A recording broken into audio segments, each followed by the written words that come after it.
우리가 지금 새벽마다 보는 이 열왕기상 말씀의 시대는 아합 왕의 시대입니다. 북이스라엘 아합. 북이스라엘 아합 왕은 세상에서 가장 악한, 그 당시에 가장 악했던 그런 왕으로 성경에서 기록하고 있죠.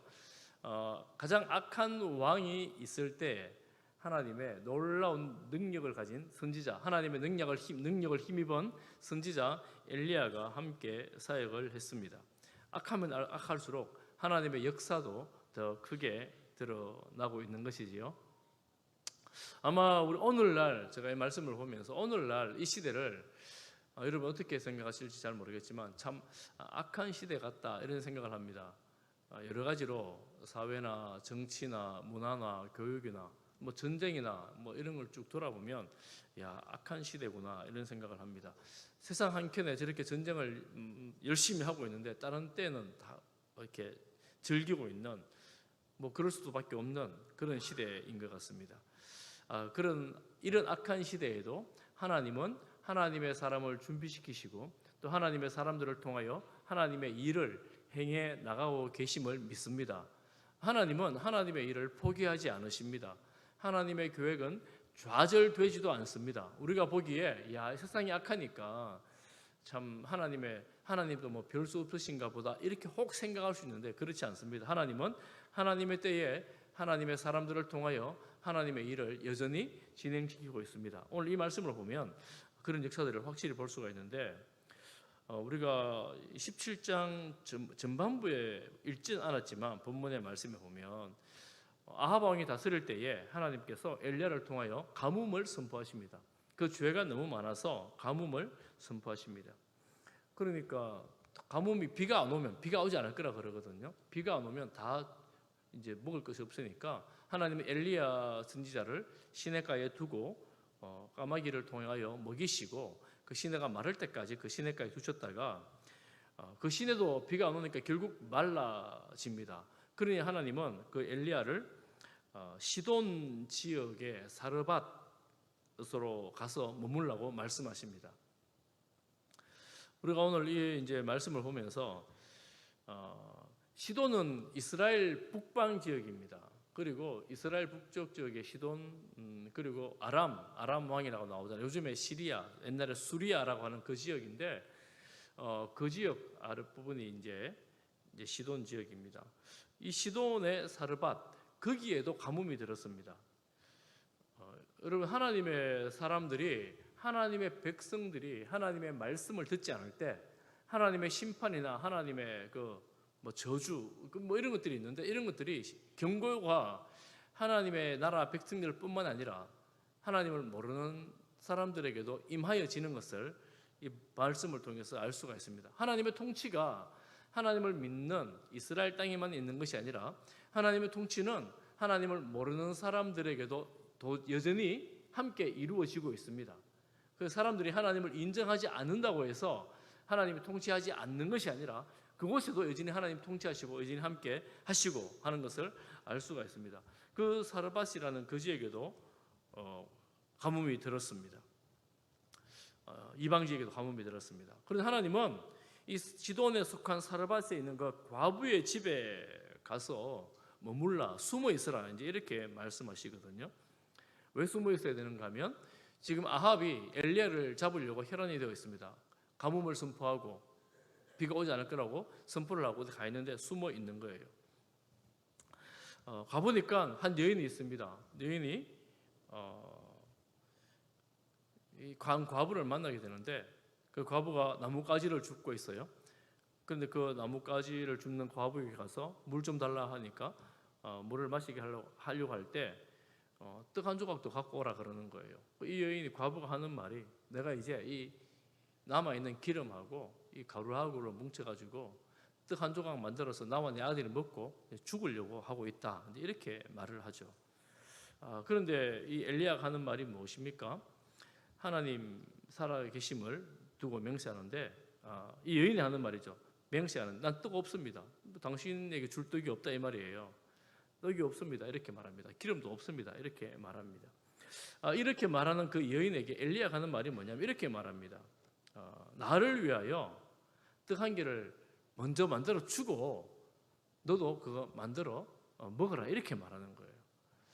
여러분 이 말씀이 참 얼마나 좀 우스운 말씀이냐면 이 여인은 이 마지막 떡을 내가 이 마지막 기름과 함께 이 나무 하나 가지고 주워가지고 구워서 먹고 이제 먹을 게 다 기름도 떨어지고 가루도 떨어지고 먹을 게 하나도 없어요. 그래서 죽으려고 작정하고 있는데 그건 나 주고 다른 걸로 너 만들어 먹으라는 거예요. 먼저 나부터 달라는 거예요. 엘리야가. 여러분 이게 말이나 되겠습니까? 여러분 이 말을 들은 여인이 얼마나 황당하겠습니까? 내 말 뜻을 지금 못 알아듣는 거예요. 이거 마지막이라고요. 마지막 먹고 죽을 거라고요. 근데 엘리야는 그거 굳이 놔달라는 거예요.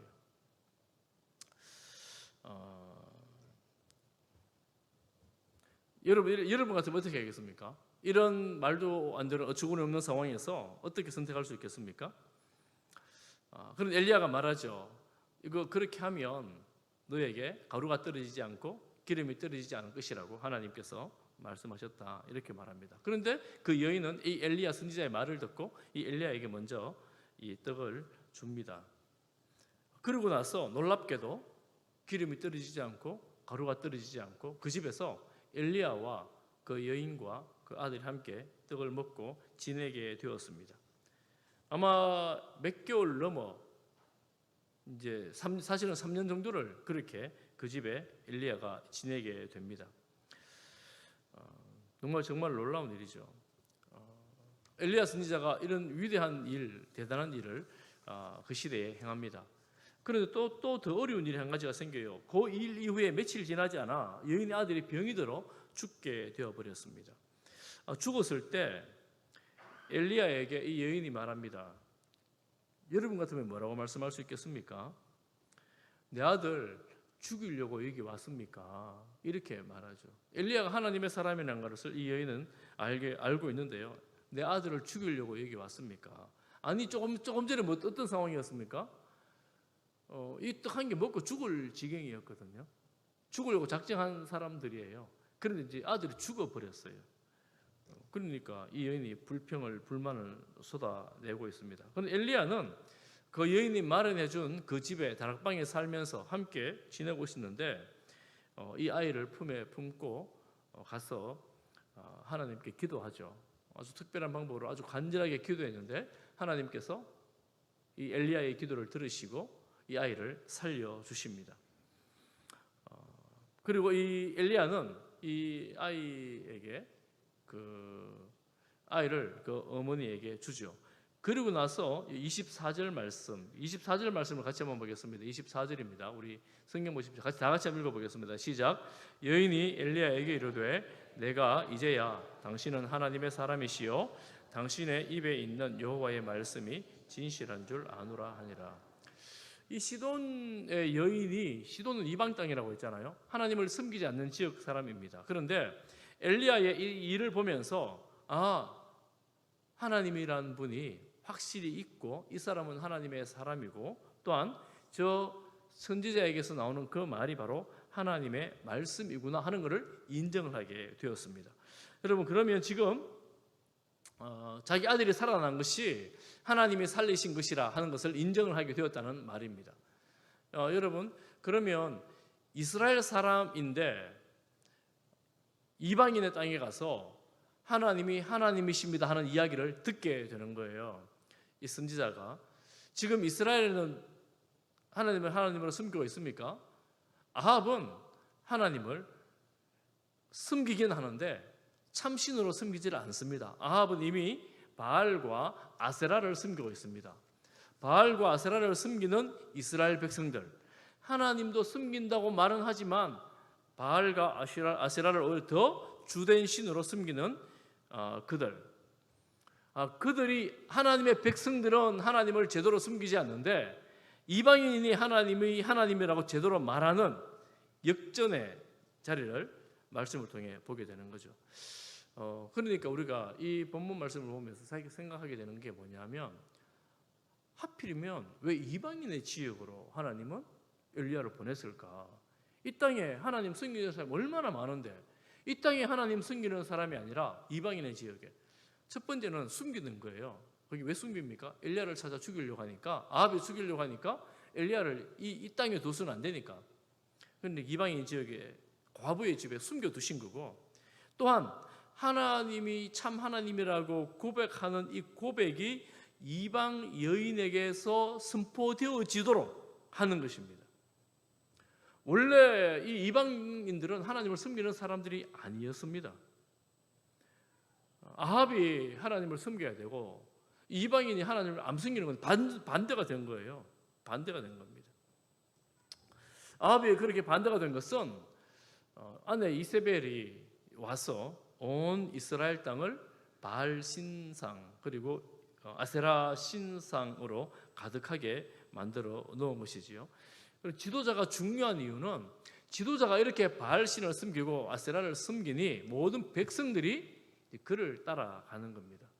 그래서 여러분, 한 가정의 가장, 어떤 조직의 장, 어떤 조직의 리더가 정말 중요합니다. 그 리더가 어떻게 행동을 취하고 어떤 생각을 하고 어떤 삶을 살아가는가에 따라서 그 조직이 그 방향으로 흐르는 것을 볼 수가 있습니다. 아합이 가장 악했던 것은 사실 악한 행동도 하긴 했지만 하나님이 보시기에 가장 악했던 것은 바로 그것입니다. 우상을 섬기는 것입니다. 그렇다고 해서 하나님을 섬기지 않은 게 아닙니다. 나중에 보면 하나님의 선지자가 400명이나 있어요. 그런데 그들은 우상을 주된 신으로 섬기고 있었던 것이죠. 우리가 좀 그런 관점에서 이 사건을 다시 보면 바알은 이 가나안 지역, 이스라엘 지역의 원주민들이 섬기는 주된 신입니다. 남신, 주신입니다. 주신. 그리고 그 신은 풍요의 신입니다. 농사를 잘하게 하는 풍요의 신. 농사가 잘 되려면 비를 내리는 신. 하늘에 비를 주관하고 번개와 우레와 이런 것을 주관하는 하늘의 풍요의 신이 바로 바알입니다.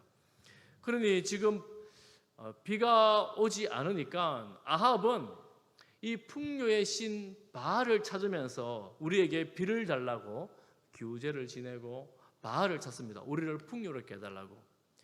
그런데 하나님은 이 가뭄 사건을 통하여 그 너희들이 믿는 그 바알, 풍요의 신 바알, 그가 진정한 풍요를 쥐고 있는 것이 아니라 하나님이 내가 너희들을 풍요롭게 하는 참 신이다 하는 것을 보여주고 있는 거예요. 비를 누가 주관한다고요? 하나님이 주관하시는 거예요. 18장에 가면 비를 줄 것이다. 하나님께서 비를 주시거든요. 이 풍요의 신이 바알이 아니라 하나님이다. 이렇게 말씀을 합니다.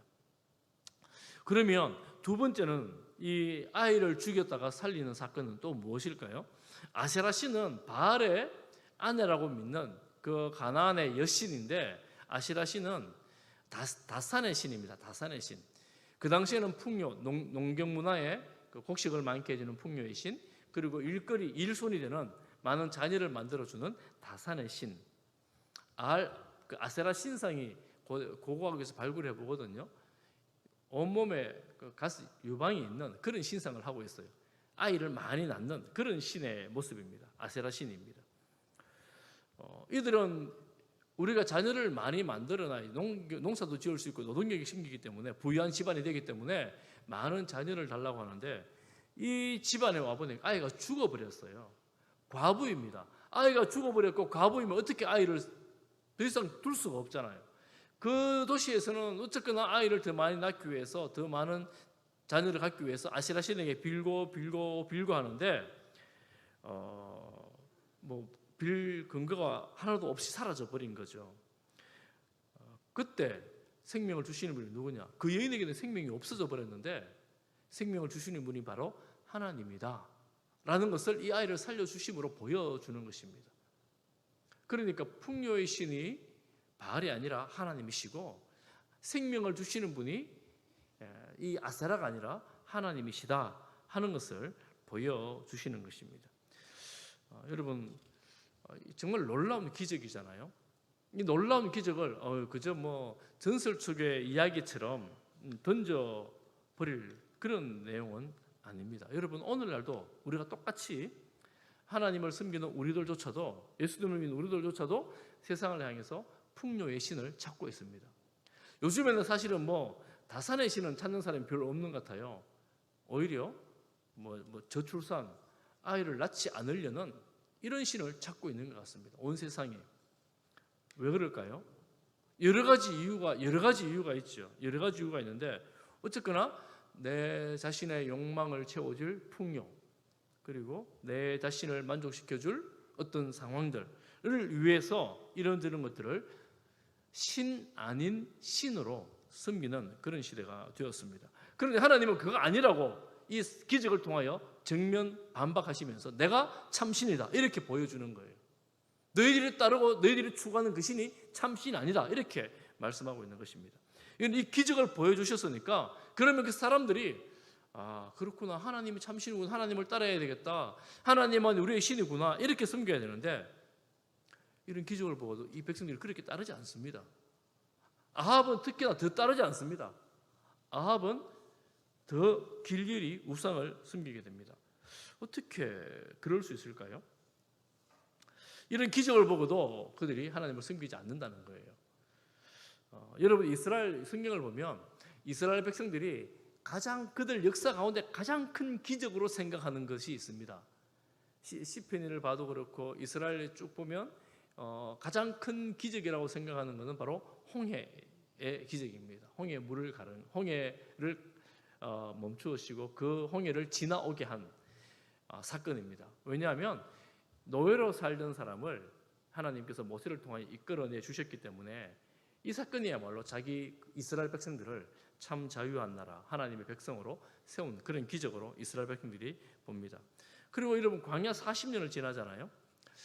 홍해를 건넌 광야 40년을 지난 이스라엘 백성들이 수많은 기적을 목도하고 광야 40년 동안 먹을 것 없고 입을 것 없고 신발 벗고 신을 수 없었지만 생존 가능하게 하신 하나님이시잖아요. 그런데 그들은 그 광야를 지나면서 얼마나 하나님을 떠나는지, 아침에 일어나서 메추라기와 만나를 먹고서도 하나님을 향하여 등을 돌리는지, 기적이 일상이 되면서 일상이 이게 기적인지 잊어버린 그런 세대입니다. 그러니 광야 기간이라는 것은, 광야 40년이라는 것은 기적을 일상으로 살면서도 하나님을 인정하지 않고 그저 불평불만하며 따라갔던 그런 시대라고도 말할 수가 있습니다.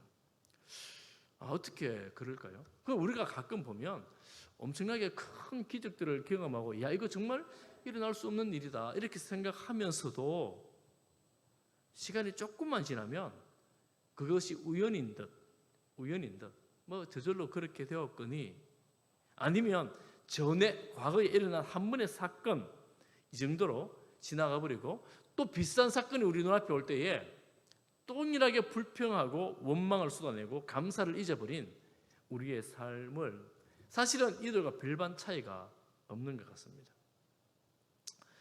많은 하나님의 역사를 경험하였지만 잊어버리는 세대, 다시 하나님 기적을 보여주시지만 또 잊어버리는 세대, 별반 다르지 않죠. 여러분은 어떻습니까? 여러분이 지금까지 살아오면서 하나님께서 여러분 인생에 이런저런 모양으로 역사하신 일들이 많이 있으실 텐데, 정말 나에게 하나님은 살아계신 참 하나님이시다, 이런 고백을 하시나요? 저는 우리 성도님들 마음 깊숙이에서 가만히 하나님을 생각하고 하나님을 묵상할 때 그래, 내가 끝까지 붙들어야 될 분은 하나님 한 분이시지, 때로는 원망하고 때로는 불평하더라도 조용히 앉아 생각하면서 그래, 나에게는 하나님이 전부야, 아멘, 이런 고백을 할 수 있는 우리 성도님들 되시기를 간절히 바랍니다. 내가 지금 살아가는 것 하나님의 은혜가 아니면 살 수 없지. 저 지난주일 오후 예배 때 모든 것이 하나님의 은혜입니다. 제가 많이 강조했잖아요. 모든 것이 하나님의 은혜입니다. 다시 한번 해보겠습니다. 모든 것이 하나님의 은혜입니다. 그렇게 생각하면 오늘도 모든 것이, 오늘도 그리고 내일도 하나님의 은혜가 없이는 살 수 없습니다. 이런 고백이 됩니다. 저는 우리 성도들이 날마다 그런 고백만 할 수 있다면 여러분 정말 멋지게 잘 살아가고 계신 것입니다. 그런 거죠. 하나님이 돕지 않으시면 살아갈 수 없습니다. 그리고 내가 지금 오늘 이 자리에 있는 것도 하나님의 도우심 가운데 있기에 감사할 뿐입니다. 하나님의 은혜를 알면 감사가 나오게 되고 감사하게 되면 불평불만이 사라지게 되지요. 혹시 가까이 있는 분들 중에서 불만이 많이 있다면 하나님의 은혜를 여러분 고백하면서 감사를 함께 고백할 수 있게 되기를 바랍니다. 감사를 고백하면 불평불만이 사라지지 않겠습니까? 여러분 이 시대는 참 악한 시대입니다. 보십시오. 로봇이 나왔는데 로봇이 얼마만큼 발달을 했느냐 하면 로봇이 인공지능을 가지게 되면서 사람하고 똑같이 생겨가지고 사람처럼 판단하고 줍고 이게 먹는 것 못 먹는 것 분별하고 사람처럼 생각하고 이제 운전도 로봇이 하게 되고 이제 노동자들이 별로 필요 없는 사람들이 할 일이 극도로 줄어드는 그런 시대가 앞으로도 아니에요. 금방 현실이 될 것입니다. 이런 시대가 다들 환호성을 부르고 좋아할 것 같은데 좋지만 않죠. 그 사람들은 뭘 하나요? 어떻게 살아가나요? 그것뿐만 아닙니다. 경제는 어떻게 될까요?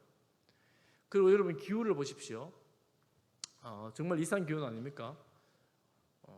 세상이 어떻게 되려고 하는 것일까요? 그런데 이런 시대도 전쟁이 있습니다. 전쟁이 있어요. 그러니 이 지구촌에서 일어나는 일들을 돌아보면 이 세상이 지금 어떻게 되려는지 한 치 앞을 보기가 참 어려워졌습니다. 한 치 앞을 보기가 어려워졌어요. 그런데 다들 얼마나 바쁘게 살고 있는지, 다들 얼마나 열심히 살고 있는지, 또 그렇게 또 살아야 되잖아요. 뭐 안 살겠어요. 그래도 살아야 돼요. 그래야지 또 밥을 먹고 살아요. 이런 때에 우리가 꼭 고백해야 될 것, 이 세상을 다스리시는 분이 하나님이십니다. 세상에 어떤 일이 있어도 무슨 일이 있어도 하나님이 이 세상의 주인이십니다. 아멘. 그리고 하나님이 나의 주인이십니다. 이 세상의 주인이실 뿐만 아니라 나의 주인이십니다. 그 하나님을 내 아버지라 부르니 얼마나 감사합니까? 그러니 나는 하나님 아버지, 하나님의 도우심, 하나님의 은혜가 없으면 한시도 살 수 없습니다. 이 흠하고 악한 시대에 하나님이 별로 필요 없는 시대라고 사람들이 말하고 있어요. 하나님의 말씀이 구태의연하다고 이거 하나님 말씀 필요 없다라고 말하는 사람들이 많아지고 있습니다. 이런 시대에 엘리야와 같은 위대한 선지자들, 엘리야와 같은 놀라운 믿음의 용사들이, 영웅들이 일어날 거예요. 역사적으로 그랬거든요. 악한 시대에 하나님의 사람들이 불같이 일어났거든요. 그런데 하나님의 사람들이 기적을 베풀고 능력을 행하면 사람들이 환호성을 지르며 하나님의 사람 편으로 몰려들어야 되는데 그렇지 않습니다. 그렇지 않아요. 여전히 우상을 섬기고 여전히 악합니다. 정말 이상한데 그렇게 돼요. 아마 앞으로도 그럴 겁니다. 그래서 누가 정말 하나님의 사람인지 잘 몰라요. 잘 몰라요. 누가 정말 하나님, 오늘날 누가 정말 위대한 하나님의 사람일까요? 기적을 베푸는 사람일까요? 능력을 행하는 사람일까요? 누가 정말 위대한 하나님의 사람일까요? 옆에 있는 분 한번 보세요. 혹시 또 압니까? 옆에 있는 분이 정말 위대한 하나님의 사람일지. 에이 설마 이 사람이 뭐 위대한 하나님의 사람이겠어. 아무도 모릅니다. 아무도 몰라요. 저는 우리 교회 성도님 한 분 한 분들이 하나님 말씀을 듣고 하나님 말씀을 묵상하며 하나님 말씀에 누가 보든지 안 보든지 하나님이 나의 왕이십니다. 예수님이 내 인생의 주인이십니다. 성령님 역사하여 주옵소서 기도하며 따라가는 여러분들이 위시대의 위대한 하나님의 사람들로 일어서기를 축복합니다.